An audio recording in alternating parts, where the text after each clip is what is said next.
नमस्कार दोस्तों, जय श्री कृष्णा, जय श्री राधे। दोस्तों कैसे हैं आप सभी? आई होप कि आप सब अच्छे होंगे।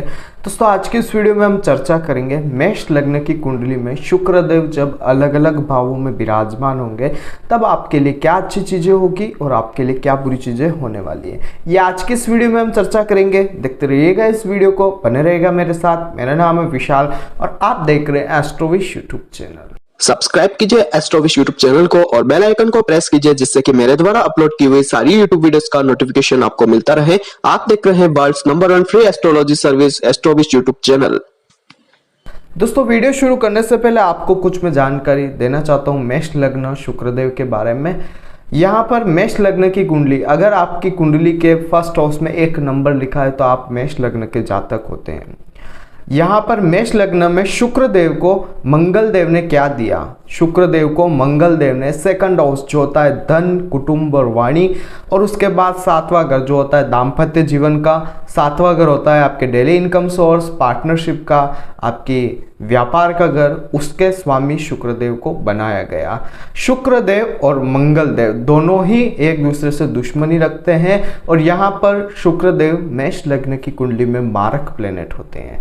अगर आपकी कुंडली में शुक्रदेव की डिग्री वाइज कैपेबिलिटी कमजोर है, शुक्र अस्त अवस्था में है या शुक्र की जो स्थिति है वो अवस्थाओं में कमजोर है, नवमांश कुंडली में शुक्र की स्थिति थोड़ी सी अगर अच्छी हो जाती है तो आपको जो परिणाम है वो अच्छे प्राप्त हो। यहाँ पर शुक्रदेव जिस किसी भी राशि में विराजमान होंगे वहां से 7वें घर को देखेंगे। शुक्र की एक ही दृष्टि होती है, अपने से 7वें घर को प्रभावित करते हैं। शुक्रदेव की उच्च राशि मीन राशि होती है और शुक्रदेव की नीच राशि कन्या राशि होती है। मेष लग्न की कुंडली में शुक्रदेव 12वें घर में उच्च के होंगे और 6ठे घर में हो जाएंगे नीच के। अगर गुरुदेव बृहस्पति की दृष्टि या गुरुदेव बृहस्पति अच्छे हो जाते हैं तो शुक्र आपको बहुत अच्छे परिणाम उच्च अवस्था में देंगे, और अगर शुक्रदेव नीच अवस्था में होते हैं और बुध उनके साथ या बुध की दृष्टि हो जाती है तो आपको निजभंग राजयोग का बेनिफिट यहाँ पर प्राप्त होगा। मेष लग्न की कुंडली में शुक्रदेव अष्टम तो अष्टम थ्योरी के मुताबिक मारक प्लेनेट होते हैं और अष्टम भाव से 12वें होने के कारण भी ये एक मारक प्लेनेट ही होते हैं। मारक का अर्थ ये है कि आपको जो है शुक्रदेव बहुत ज़्यादा भोग विलास में लिप्त रख सकते हैं, तो व्यक्ति बहुत ज़्यादा खर्चीला होता है, पैसे की बर्बादी करने वाला होता है, परिवार में जो पैतृक धन संपत्तियाँ होती है उनका नुकसान करने वाला होता है। ये कुछ बातें मैंने आपको बताई शुक्रदेव के बारे में। अब इंडिविजुअली हम हर एक हाउस के ऊपर शुक्र की स्थिति आपको बताएंगे कि क्या परिणाम आपको प्राप्त होंगे। शुक्रदेव मेष लग्न की कुंडली में अगर फर्स्ट हाउस यानी कि मेष राशि में ही विराजमान होते हैं तो क्या फल आपको मिलता है? सबसे पहले मंगल की स्थिति देख लीजिएगा। मंगल की स्थिति अच्छी है तो शुक्र आपको बहुत अच्छे परिणाम देंगे। दूसरा, शुक्र और मंगल की नैसर्गिक मित्रता आप देख लीजिएगा, तात्कालिक मित्रता आप देख लीजिएगा, क्योंकि अगर तात्कालिक मैत्री में शुक्र और मंगल की अच्छी मित्रता हो जाती है तो आपको धन संबंधी परेशानियां कम प्राप्त होगी। शुक्रदेव दूसरे और सप्तम घर के स्वामी होकर लग्न में विराजमान है, ऐसा व्यक्ति धनवान होता है, दूसरा सुखी होता है और पत्नी के आने के बाद ऐसे व्यक्ति के जीवन में बहुत ज़्यादा डेवलपमेंट देखा गया है। पर्सनालिटी भी बहुत अच्छी होती है ऐसे व्यक्ति की। और एक चीज़ मैं कहना चाहूँगा, थोड़ा सा अगर डिग्री वाइज कैपेबिलिटी में शुक्र पावरफुल हो जाता है तो ऐसा व्यक्ति बहुत ज़्यादा खर्चीला होता है, पैसा बर्बाद करने वाला होता है, कुछ नशे की चीज़ें भी शुक्र यहाँ पर देने का काम कर सकता है। अगर मंगल के साथ इनकी तात्कालिक मैत्री हो जाती है तो धन बहुत अच्छा ऐसे व्यक्ति के पास होता है, पारिवारिक धन अच्छा होता है, वाणी की वजह से पैसा कमाने वाला होता है और ग्लैमर्स वर्ल्ड में भी बहुत अच्छा पैसा जीवन में प्राप्त करता है। 7वीं दृष्टि से शुक्र जो है पति और पत्नी के घर को देख रहे हैं तो पति पत्नी दोनों ही अच्छे होते हैं। पार्टनरशिप का बिजनेस से व्यक्ति को पल जाता है और शुक्र की दशा अंतरदशा में वैवाहिक जीवन भी सुखमय होता है। कुछ यहाँ पर शुक्रदेव एक चीज़ यहाँ पर देंगे कि ऐसा व्यक्ति बहुत ज़्यादा खान पान वाला होता है, बहुत ज़्यादा शौक मौज करने वाला होता है। अगर यहाँ पर शुक्र और मंगल की स्थिति अच्छी नहीं होती है तो ऐसा व्यक्ति अपने जीवन में धन संपत्ति का बहुत ज़्यादा नुकसान प्राप्त करता है, धन संपत्ति बहुत ज़्यादा खर्च करता है, अनावश्यक खर्च बहुत ज़्यादा ऐसा व्यक्ति रखता है। बात करते हैं शुक्र जब द्वितीय घर में आएंगे तो अब आपके लिए क्या अच्छी चीज होगी। द्वितीय घर में शुक्र होंगे वृषभ राशि के। वृषभ राशि के शुक्र होने की वजह से यहाँ पर कहना चाहूंगा शुक्र अपनी खुद की राशि में आए हुए हैं, सेकंड हाउस उनका खुद का घर होगा और यहाँ पर शुक्र होने की वजह से ऐसे व्यक्ति को धन, कुटुंब, परिवार, वाणी हर तरीके का सुख जीवन में प्राप्त होगा। ऐसे व्यक्ति के जन्म के बाद जीवन में परिवार में धन की वृद्धि होगी। ऐसा व्यक्ति अपने जीवन में धन जो है वो खुद कमाएगा और खुद से ही बहुत ज़्यादा तरक्की प्राप्त करता है। शुक्र की स्थिति बहुत अच्छी होने के कारण यहाँ पर ऐसा व्यक्ति बहुत ज़्यादा लिप्त रहता है अनावश्यक खर्चीले चीज़ों में, क्योंकि अष्टम भाव पर दृष्टि आए।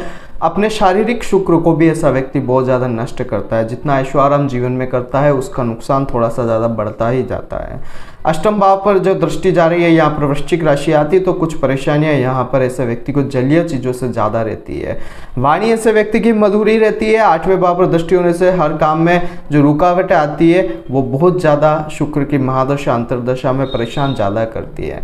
छोटे छोटे कामों में रुकावटें देखने को मिलती है। वाहन सुख वगैरह जो प्राप्त होना चाहिए वो नहीं होता है। पत्नी से थोड़े से यहाँ पर मनमुटाव की स्थितियाँ बनती है, लेकिन पत्नी के आने के बाद ऐसे व्यक्ति के धन की वृद्धि का योग बनता है, क्योंकि 7th हाउस का ओनर सेकंड में बैठा हुआ है।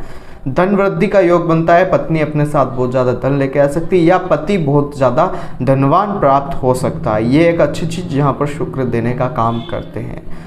यहाँ पर बात करते हैं कि ऐसे व्यक्ति के लिए ससुराल पक्ष और माता तुल्य महिलाओं से भी बहुत ज़्यादा बेनिफिट जीवन में प्राप्त होते हैं। पर मंगल की स्थिति देख लीजिएगा, क्योंकि 7th की जो दृष्टि है वो मंगल के वृश्चिक राशि पर जा रही है। अगर मंगल और शुक्र की स्थिति अच्छी होती है तो यहाँ पर आपको ससुराल से बहुत ज़्यादा अच्छा धन की प्राप्ति के योग भी बनते हैं। कुछ हद तक ऐसे व्यक्ति के लिए एक चीज़ कहना चाहूँगा, थोड़ा सा अगर आप अपने ऐशो आराम या खर्चों पर लगाम रखें तो आपके पास बहुत ज़्यादा धन की प्राप्ति आपको रहेगी। बात करते हैं 3rd हाउस में जब शुक्र विराजमान होंगे तब क्या अच्छे बुरे परिणाम होंगे। तीसरे घर में शुक्र हो जाएंगे, बुध की राशि मिथुन में। और यहाँ पर एक चीज़ कहना चाहूँगा, यहाँ पर ऐसा शुक्र जो होता है इंसान को खर्चीला बहुत ज़्यादा कम बनाता है। ऐसा व्यक्ति बहुत ज़्यादा कम खर्च करता है। विवाह में ऐसे व्यक्ति की देरी होती है, क्योंकि 7th हाउस का स्वामी 3rd हाउस में गया हुआ है। परिवार से ऐसे व्यक्ति की दूरी होने का योग बनता है, क्योंकि धन का स्वामी जो परिवार का स्वामी वो 3rd हाउस में है। दैनिक इनकम सोर्स जनरेट करने में ऐसे व्यक्ति को परेशानियों का सामना करना पड़ सकता है। छोटे भाई बहनों का ऐसे व्यक्ति को बहुत ज़्यादा तो सुख नहीं मिलता, लेकिन छोटी बहन का सुख ऐसे व्यक्ति को मिल जाता है। और पत्नी और साझेदारों से ऐसे व्यक्ति को बहुत ज़्यादा कलह का सामना करना पड़ सकता है। पिता से भी मनमुटाव की स्थिति बनती है। ऐसा व्यक्ति पारिवारिक धन संपत्ति को नष्ट करने वाला होता है, पर उनको बहुत ज़्यादा खर्च करने वाला होता है, जिससे परिवार की धन संपत्ति बहुत ज़्यादा जल्दी खत्म हो जाती है। ये चीज़ यहाँ पर शुक्र देते हैं। लेकिन अगर बुध की स्थिति कुछ अच्छी हो जाती है तो आपको परिणाम जो है वो थोड़े से अच्छे भी प्राप्त हो सकते हैं, या शुक्र की डिग्री वाइज कैपेबिलिटी कमजोर हो जाती है। शुक्र डिग्री में कम हो जाते हैं तो आपको अच्छे परिणाम ज़्यादा इस टाइम पर देखने को मिल सकते हैं। ये भी आप चीज़ देखिएगा। बात करते हैं शुक्र 4th घर में होंगे तो क्या अच्छे बुरे परिणाम होंगे। देखिए 4th घर में चंद्रमा की राशि में आते हैं शुक्र, कर्क राशि में, और यहाँ पर शुक्रदेव दिशा बली होते हैं, क्योंकि 4th घर में शुक्र दिशा का बल प्राप्त होता है। और यहाँ पर एक चीज कहना चाहूंगा कि अगर यहाँ पर शुक्रदेव दिशा बली होते हैं और चंद्रमा की स्थिति भी आपकी कुंडली में अच्छी हो जाती है तो ऐसे व्यक्ति को माता, भूमि, मकान, वाहन हर चीज का सुख प्राप्त होता है। और विवाह के बाद ऐसे व्यक्ति को जीवन में हर चीज की सुख समृद्धि प्राप्त होती है। ऐसा व्यक्ति अपने हाथों के द्वारा, अपने जीवन में कर्मों के द्वारा हर सुख समृद्धि अर्जित करने वाला होता है, बशर्त शुक्र की स्थिति के साथ साथ चंद्रमा की स्थिति देखना आवश्यक है। अगर शुक्र यहाँ पर डिग्री वाइज कैपेबिलिटी में कमजोर हो जाते हैं तो आपको परिणाम और भी अच्छे प्राप्त होंगे, क्योंकि शुक्र मारक प्लेनेट होते हैं। यहाँ से शुक्र जो है 7th दृष्टि डालेंगे कर्म के घर पर। कार्यक्षेत्र ऐसा व्यक्ति का ग्लैमर से जुड़ा हो सकता है। ऐसा व्यक्ति लग्जरियस चीजों का बेनिफिट ले सकता है जीवन में। ऐसा व्यक्ति ज्वेलरी, कपड़े वगैरह, ऐसे शुक्र की चीजों का, परफ्यूम्स वगैरह, कारों का हो गया, इन चीजों का, इंटीरियर डिजाइनिंग, इन चीजों का बहुत ज्यादा बेनिफिट या कार्यक्षेत्र करता है, तो बहुत ज्यादा व्यापार करने पर ऐसे व्यक्ति को बेनिफिट जीवन में प्राप्त होता है। यहीं पर बात करते हैं शुक्र 5th घर में विराजमान होंगे तो क्या अच्छे बुरे परिणाम होंगे। देखिए 5th घर जो होता है यहाँ पर आती है सिंह राशि, सूर्य इसके स्वामी होते हैं। और अगर सूर्य और शुक्र की यहाँ पर तात्कालिक मैत्री अच्छी हो जाती है तो यहाँ पर ऐसा व्यक्ति अपने दिमाग से धन की प्राप्ति करने वाला होता है। ऐसे व्यक्ति के अंदर बहुत ज़्यादा ज्ञान होता है जिससे वो अपने जीवन में पैसा अर्जित करता है। ऐसे व्यक्ति को पुत्री संतान का सुख प्राप्त होता है, क्योंकि शुक्र फीमेल प्लेनेट होते हैं। और यहाँ पर एक चीज़ कहना चाहूँगा, ऐसे व्यक्ति की आवाज़ का कह लीजिए, या ऐसे व्यक्ति के लिए कहना चाहूँगा कि बहुत ज़्यादा फेम होते हैं, क्योंकि ये जो लोग होते हैं अपने हाव भाव से किसी को भी आकर्षित कर सकते हैं। 7th हाउस का ओनर के शुक्र पंचम में आया है, तो यहाँ पर लव अफेयर्स भी देगा, और कुछ हद तक अगर मंगल की स्थिति अच्छी हो जाती है, दृष्टियाँ मिल जाती है, तो लव मैरिज का योग भी यहाँ पर शुक्र बना देते हैं। ये अच्छी चीज होगी। अगर सूर्य की स्थिति अच्छी हो जाती तो ऐसा व्यक्ति अपने विद्या सुख के कारण भी जीवन में बहुत ज्यादा प्रसिद्धि प्राप्त कर लेता है। यहाँ से 7th दृष्टि शुक्र के 11th हाउस पर जाएगी। हर इच्छा पूर्ति करने का काम शुक्र यहाँ पर करते हैं। और एक चीज मैं कहना चाहूंगा, पंचम भाव में शुक्र आने से ऐसा व्यक्ति बहुत ज्यादा सूझबूझ वाला होता है, समझदारी बहुत ज्यादा झलकती है ऐसे जीवन में, और बड़े लोगों से भी बेनिफिट जीवन में प्राप्त करता है। लेकिन शुक्र की डिग्री वेस कैपेबिलिटी कमजोर होनी चाहिए, मारक प्लेनेट है। और यहाँ पर अच्छी चीजें एक ये भी होगी कि आपके जीवन में बुद्धि और वाणी के योग से जातक बहुत ज्यादा सुख सुविधाएं अर्जित करता है, अपनी वाणी से दूसरे लोगों को मोह लेने का काम जीवन में रखता है। बात करते हैं शुक्र छठे घर में होंगे तो क्या अच्छे बुरे परिणाम होंगे। छठा घर होता है, यहाँ पर शुक्र आ जाते हैं कन्या राशि में, और कन्या राशि में शुक्र होते हैं नीच के। अगर कहीं से भी बुध की दृष्टि इनके ऊपर पड़ जाती है तो नीचभंग राजयोग होगा, और शुक्र के साथ बुध हो जाते हैं तो यहाँ पर निजभंग राज्यों की स्थिति आपके बनेगी। तो ओवरऑल अगर देखा जाए तो निजभंग की स्थिति में फल आपको अलग प्राप्त होंगे। फल कैसे होते हैं निजभंग राज्यों के, मैं आपको बता देता हूँ। चीज़ें आपके पास होती है, आपको जीवन में उन चीज़ों का जो सुख प्रॉपरली मिलना चाहिए वो प्राप्त नहीं होता है। एग्जाम्पल के लिए रोग आपको होगा आपके जीवन में, आपको बहुत ज़्यादा शुक्र, क्योंकि 7वीं दृष्टि 12वें घर पर जाएगी तो यहाँ पर आपको थोड़ा शौक मोज करने वाला बनाएगा, लेकिन शारीरिक रूप से कुछ न किसी प्रकार की क्षीणता यहाँ पर शुक्र दे देता है। व्यक्ति जीवन में बहुत ज़्यादा हष्टपुष्ट नहीं होता है, या फिर अगर होता भी है तो बहुत ज़्यादा किसी न किसी चीज़ की कमी दे देता है, परिवार से विमुख रहता है ऐसा व्यक्ति, या पत्नी से सुख नहीं मिल पाता है, इस तरीके की परेशानियाँ देता है। ये फल डिग्री वेस कैपेबिलिटी ज्यादा होने पर होते हैं। अगर शुक्र की डिग्री वेस कैपेबिलिटी कमजोर है तो आपको कुछ अच्छी नौकरी भी यहाँ पर शुक्र दे देते हैं, और निजभंग हो जाता है तो बहुत अच्छी चीज ये रहेगी कि सरकारी नौकरी भी देने का काम कर देता है। यहाँ पर सर्विस सेक्टर में आपको बहुत अच्छे बेनिफिट रहता है, लेकिन किसी न किसी कारण से ऐसे व्यक्ति के रोग ऋण शत्रु ये लगे हुए रहते हैं, कोर्ट केस परेशान करते रहते हैं शुक्र की अंतर्दशा महादशा में। शुक्र का निजभंग होने के बाद आपको अच्छे परिणाम मिल सकते हैं, लेकिन उसमें भी बहुत ज़्यादा रियायतें आपको नहीं मिलती है, कोई ना कोई परेशानियाँ आपको देखने को मिलती है। पत्नी से किसी न किसी प्रकार से आपको परेशानियाँ जीवन में प्राप्त होती ही है। पत्नी या तो आपको समझेगी नहीं, या आपकी मनपसंद शादी होगी नहीं, इससे अनसेटिस्फैक्शन आपको मैरिज लाइफ में देने का काम शुक्र की स्थिति करती है। पत्नी के बीमार होने का योग भी यहाँ पर बनता है, ऐसे व्यक्ति के व्यय ज्यादा लगातार रहते हैं, और विदेश के योग भी बनते हैं जो अनसक्सेसफुल ऐसे व्यक्ति के रहते हैं। बात करते हैं शुक्र जब 7th हाउस में आते हैं तो क्या अच्छे बुरे परिणाम होंगे। देखिए 7th हाउस होता है शुक्र का ही, यहाँ पर तुला राशि आती है और शुक्र अपनी खुद की राशि में आए हुए हैं, तो यहाँ पर एक योग बनाएंगे जिसे हम कहते हैं मालव्य नाम का पंच महापुरुष योग। केंद्र का स्वामी ग्रह जब केंद्र में ही अपनी उच्च राशि या स्व राशि या मूल त्रिकोण राशि में आ जाता है तो वो पंच महापुरुष योग बनाता है। यहाँ पर सूर्य, चंद्रमा, राहु, केतु, ये जो 4 ग्रह हैं ये कोई भी किसी भी प्रकार का पंच महापुरुष योग नहीं बनाते हैं। इसके बाद बचे 5 ग्रह, गुरुदेव, बृहस्पति, बुधदेव, मंगलदेव, शुक्रदेव और शनिदेव, ये जो 5 ग्रह है ये पंच महापुरुष योग बनाते हैं। तो उनमें से जो शुक्रदेव है वो बनाते हैं मालव्य नाम का पंच महापुरुष योग। यहाँ पर अगर शुक्र की स्थिति डिग्री वाइज कैपेबिलिटी अच्छी हो जाती है और साथ ही आपके लग्नेश मंगल की स्थिति भी अच्छी हो जाती है, तो ये मान लीजिए कि आपको जीवन में हर चीज का सुख शुक्रदेव लाकर देने वाले होंगे। ऐसे व्यक्ति के पास धन, परिवार, कुटुंब, वाणी, हर चीज का सुख होगा। ऐसे व्यक्ति के पास दाम्पत्य जीवन, पत्नी बहुत अच्छी होगी, पत्नी बहुत ज्यादा ब्यूटी को रिप्रेजेंट करने वाली होगी। ऐसे व्यक्ति की पत्नी के कारण जीवन में बहुत ज्यादा तरक्की होती है। दैनिक इनकम सोर्स भी ऐसे व्यक्ति के पास बहुत ज्यादा स्ट्रॉन्ग होता है और ऐसा व्यक्ति जीवन में तरक्की करने वाला होता है। हर प्रकार के लग्जरियस लाइफ का आनंद अपने जीवन में लेने वाला होता है, परंतु डिग्री वाइज कैपेबिलिटी देखना आवश्यक है। और यहाँ पर शुक्र के लिए एक चीज मैं कहना चाहूंगा, ऐसे व्यक्ति सर्व संपत्ति और सुख प्राप्त करने वाले होते हैं। और एक चीज़ बहुत अच्छी ये होती है कि ऐसे व्यक्ति की संपूर्ण इच्छाओं की पूर्ति होती है। ऐसा व्यक्ति देखने भी बहुत ज़्यादा अच्छा मोहने लायक होता है, क्योंकि सातवीं दृष्टि से लग्न के घर को देख रहे हैं। बुद्धिमानी होता है, ऐसा व्यक्ति जीवन में सब सुख समृद्धि देने वाला होता है। और पति पत्नी सुंदर होते हैं, इनकम सोर्स बहुत अच्छी होती है। ओवरऑल शुक्र बहुत अच्छा परिणाम यहाँ पर देता है। बात करते हैं शुक्र जब अष्टम घर में होंगे तो क्या अच्छे बुरे परिणाम देंगे। अष्टम घर में शुक्र वृश्चिक राशि के आ जाते हैं। मंगल की स्थिति देख लीजिएगा, तात्कालिक मैत्री कैसी है। अष्टम से अष्टम से शुक्रदेव दृष्टि देंगे सेकंड हाउस पर, जहां पर शुक्र की खुद की राशि आती है। अब यहाँ पर ऐसे व्यक्ति के लिए एक चीज कहना चाहूंगा, धन का स्वामी अष्टम में आया तो गुप्त धन की प्राप्ति ऐसे व्यक्ति को हो जाती है।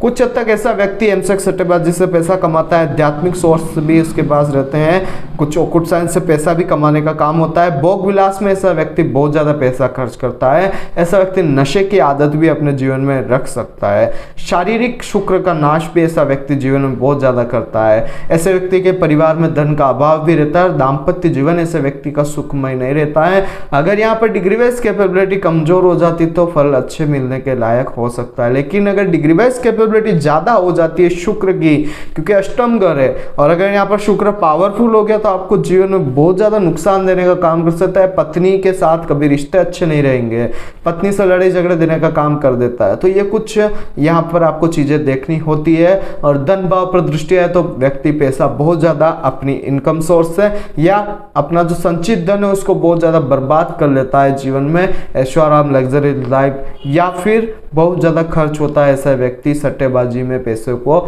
जिससे उसका पैसा सब बर्बाद हो जाता है। यहाँ पर एक चीज कहना चाहूंगा, शुक्र अष्टम घर में है तो आपको अपने थंब फिंगर में, जो थंब होता है यहाँ पर आपको जो है शुक्र के लिए एक छल्ला चांदी का पहनना चाहिए, क्योंकि ये जो शुक्र को है कंट्रोल करके रखने का काम करता है। और अदरवाइज कुछ परेशानी होती तो आप स्क्रीन पर कॉन्टैक्ट नंबर आ ही रहे हैं, आप मुझे कॉन्टैक्ट कर सकते हैं। बात करते हैं नाइन्थ हाउस में शुक्र क्या अच्छे बुरे परिणाम देंगे। देखिए 90 घर में शुक्र हो जाते हैं गुरु की धनु राशि में। अगर देवगुरु बृहस्पति और शुक्र के बीच में तात्कालिक मैत्री अच्छी हो जाती है, और शुक्र और गुरु की स्थितियां दोनों ही, शुक्र तो भाग्यभाव में है ही है, लेकिन देवगुरु बृहस्पति भी अच्छी स्थिति में हो जाते हैं, तो ऐसा व्यक्ति बहुत ज्यादा भाग्यवान होता है। सप्तम यानी कि आपके पत्नी के घर का स्वामी भाग्य में बैठा हुआ है, तो पत्नी के आने के बाद भाग्य की वृद्धि ऐसे व्यक्ति की हो जाती है, भाग्य जाग जाता है, मतलब कि भाग्य उदय ऐसे व्यक्ति का हो जाता है। सेकंड हाउस जो होता है धन परिवार कुटुंब का स्वामी, भाग्य में बैठा हुआ है उसका स्वामी, तो यहाँ पर ऐसे व्यक्ति के भाग्य में धन का सुख, परिवार का सुख, वाणी ऐसे व्यक्ति की बहुत अच्छी होती है। और सप्तम दृष्टि से थर्ड हाउस को देख रहा है तो ऐसा व्यक्ति अपनी मेहनत से जीवन में हर चीज को अर्जित कर लेता है। बिना मेहनत के ऐसा व्यक्ति कभी नहीं बैठता है, हर मेहनत करके हर चीज को हासिल करने की ताकत रखता है और सुख सुविधा अर्पित जीवन में कर लेता है। जीवन में तरक्की लेने का काम ऐसा व्यक्ति करता है। यहाँ पर कहना चाहूंगा ऐसे व्यक्ति के केंद्र त्रिकोण राजयोग की स्थितियां भी बनती है, क्योंकि शुक्र 7th हाउस के ओनर है, केंद्र के ओनर है, और भाग्य में आए हुए हैं तो केंद्र त्रिकोण राजयोग भी होता है, धनदायक होता है। और यहाँ पर गुरुदेव बृहस्पति की स्थिति अच्छी हो जाती है, और देवगुरु बृहस्पति के साथ साथ शुक्र की डिग्री वाइज कैपेबिलिटी थोड़ी सी अगर कमजोर भी हो जाती है तो भी जीवन में डरने की आवश्यकता नहीं है। मारक प्लेनेट कमजोर होगा तो बहुत अच्छे परिणाम जीवन में देगा, लेकिन यही मारक प्लेनेट अगर कमजोर नहीं होकर दिग्बल हो जाता है, गुरु से भी अच्छी स्थिति ऐसी हो जाती है, तो जीवन में एक चीज ध्यान रखिएगा, कुछ ऑब्स्टेकल्स आपको पिता से प्राप्त हो सकते हैं। ऐसा व्यक्ति धार्मिक बिल्कुल भी नहीं होता है, कुछ ऐसी परेशानियां देने का काम भी कर लेता है, लेकिन अगर डिग्री वाइज कैपेबिलिटी कमजोर है तो जीवन में हर सुख समृद्धि देने का काम करेगा। अपने मेहनत से ऐसा व्यक्ति अपने भाग्य का निर्माण करने वाला होता है, जीवन में तरक्की प्राप्त करने वाला होता है। बात करते हैं कर्म क्षेत्र 10th हाउस में शुक्रदेव का विराजमान होना आपके लिए क्या अच्छी चीजें लाएगा। देखिए शुक्रदेव जो अगर 10th हाउस में विराजमान होते हैं तो यहाँ पर शनि की राशि आती है मकर राशि। शनि और शुक्र का आप संबंध देख लीजिएगा, अगर अच्छा है तो बहुत अच्छे परिणाम मिलने के योग बनते हैं। यहाँ से शुक्र जो है वो सप्तम दृष्टि से चौथे घर को देखेंगे तो यहाँ पर ऐसा व्यक्ति का कर्म जो है वो बहुत अच्छा ग्लैमर से जुड़ा हुआ रह सकता है। डिग्री वाइज कैपेबिलिटी अगर थोड़ी सी कमजोर हो गई तो आपको अच्छे परिणाम ज़्यादा प्राप्त होंगे। ऐसा व्यक्ति काम जल्दी शुरू कर लेता है, जीवन में कार्य चॉइस करने में ज़्यादा परेशानी ऐसे व्यक्ति को नहीं आती है। माता भूमि मकान वाहन हर चीज़ का सुख यहाँ पर ऐसे व्यक्ति को प्राप्त हो जाता है। ऐश्वर्य की चीज़ों से देख लीजिए, शुक्र की चीज़ों से रिलेटेड ऐसे व्यक्ति का कार्य क्षेत्र होते हैं। ऐसा व्यक्ति एक्टिंग सिंगिंग इन चीज़ों में बहुत अच्छा बेनिफिट प्राप्त करता है। और अगर चाहे तो ज्वेलरी हो गया, कपड़े का काम हो गया या बड़ी कारों का काम हो गया, तो इन चीज़ों में इंटीरियर डिजाइनिंग वगैरह इनमें बहुत अच्छा अपना जीवन यापन हासिल कर सकता है। और पत्नी जो होती है ऐसे व्यक्ति के लिए कहना चाहूँगा कि जीवन में पत्नी के आने के बाद कार्य क्षेत्र की स्टेबिलिटी ऐसे व्यक्ति की बनी हुई रहती है। दैनिक इनकम सोर्स ऐसे व्यक्ति का बहुत अच्छा होता है। और शुक्र की स्थिति और अच्छी होने के कारण अगर शुक्र डिग्रीवेज कैपेबिलिटी में या शुक्र की शनि की अगर स्थिति देखी जाए तो तात्कालिक मैत्री में अच्छी हो जाती है, तो ऐसा व्यक्ति शेरो शायरी से भी पैसा अच्छा अर्जित कर लेता है अपने जीवन में। यहीं पर बात करते हैं शुक्र जो है अगर एकादश भाव में कुंभ राशि के होंगे तो क्या अच्छे बुरे परिणाम होंगे। देखिए शुक्र कुंभ राशि के होंगे, यहाँ से सप्तम दृष्टि से पंचम घर को देखेंगे, ऐसे व्यक्ति के पुत्री प्राप्ति का योग यहाँ पर बन जाता है। लेकिन धन भाव का स्वामी आय में है, सप्तम भाव का स्वामी आय में है, तो अपने आय से ऐसे व्यक्ति का योग देखिएगा। धन का स्वामी आय में है तो ऐसा व्यक्ति जो आय प्राप्त करेगा उससे उसके धन की वृद्धि होगी। तो यहाँ पर धन का अभाव ऐसे व्यक्ति को कभी नहीं रहता है, परंतु पुत्री प्राप्ति का योग यहाँ पर शुक्र बना ही देते हैं। साझेदारों को बहुत ज्यादा लाभ होता है ऐसे व्यक्ति से, और साझेदारों से भी व्यक्ति लाभ प्राप्त करता है। व्यापार बहुत अच्छा चलता है, बड़े भाई बहनों से उसे बहुत ज्यादा बेनिफिट जीवन में प्राप्त होते ही रहते हैं। इच्छा पूर्ति ऐसे व्यक्ति की हो जाती है, सामाजिक दायरा बहुत अच्छा होता है और जीवन में हर सुख समृद्धि ऐसे व्यक्ति को प्राप्त होती है। लव लाइफ भी बहुत अच्छी ऐसे व्यक्ति की होती है। यहीं पर बात करते हैं शुक्र जब 12th हाउस में होंगे तो क्या अच्छे बुरे परिणाम होंगे। देखिए 12वें घर में शुक्र हो जाएंगे मीन राशि के, और मीन राशि में शुक्र उच्च के होते हैं। अब यहाँ पर आप देखिएगा कि शुक्र की मीन राशि में उच्च अवस्था होने के कारण यहाँ पर ऐसे व्यक्ति के विदेश की योग भी बनते हैं। पत्नी के आने के बाद ऐसा व्यक्ति बहुत ज्यादा विदेश की यात्राएं भी कर लेता है। अच्छी पत्नी मिलने के योग मिलते हैं। भोग विलास में पैसा भी बहुत ज्यादा ऐसा व्यक्ति खर्च करता है। लग्जरियस लाइफ को अर्जित करने में बहुत ज्यादा पैसा खर्च करता है। सर्व सुख संप्रदिदायक ऐसा व्यक्ति के लिए शुक्र रहता है। शुक्र की स्थिति बहुत अच्छी होने से, धन की स्थिति बहुत अच्छी होने से ऐसे व्यक्ति को पैसों की कमी नहीं रहती है। लेकिन अगर शुक्र यहाँ पर गुरु की स्थिति या शुक्र की स्थिति में आप देख लीजिएगा तात्कालिक मैत्री अच्छी नहीं होती है, तो ऐसे व्यक्ति को पैसों की समस्या देखने को मिल सकती है। और शुक्र की डिग्री वाइज कैपेबिलिटी अगर यहाँ पर हो जाती है कमजोर तो आपको परेशानियां ज़्यादा देखने को मिलेगी। लेकिन अगर शुक्र की डिग्री वाइज कैपेबिलिटी बहुत अच्छी हो जाती तो जीवन में तरक्की आपको प्राप्त होगी। ये भी चीज़ आप देखना अवश्य समझिएगा। यहाँ पर आज की वीडियो में आपने जाना कि मेष लग्न की कुंडली में शुक्रदेव जब अलग अलग भाव में विराजमान होंगे तब आपके लिए क्या अच्छी चीजें होगी और क्या बुरी चीजें होगी। यहाँ पर अगर आप अपनी कुंडली का विश्लेषण मुझसे करवाना चाहते हैं तो नीचे स्क्रीन पर मेरा कॉन्टैक्ट नंबर आ रहे हैं, आप उस पर कॉन्टैक्ट कर ये जानकारी मुझसे प्राप्त कर सकते हैं। तो आज की वीडियो में बस इतना ही। कल फिर मिलेंगे एक नई वीडियो के साथ, एक नए टॉपिक के साथ। तब तक के लिए जय श्री कृष्ण, जय श्री नाथ जी बाबा की। आई होप कि मेरे द्वारा बताई गई जानकारी आपके लिए हेल्पफुल और महत्वपूर्ण रही होगी। अगर आपको ये वीडियो पसंद आती है तो इसे दूसरों के साथ भी शेयर कीजिए, जिससे कि दूसरे लोग भी इस चीज का फायदा उठा सके। दोस्तों बने रहिए इस चैनल के साथ। मेरा नाम है विशाल और आप देख रहे हैं एस्ट्रोविश यूट्यूब चैनल। जय श्री कृष्ण।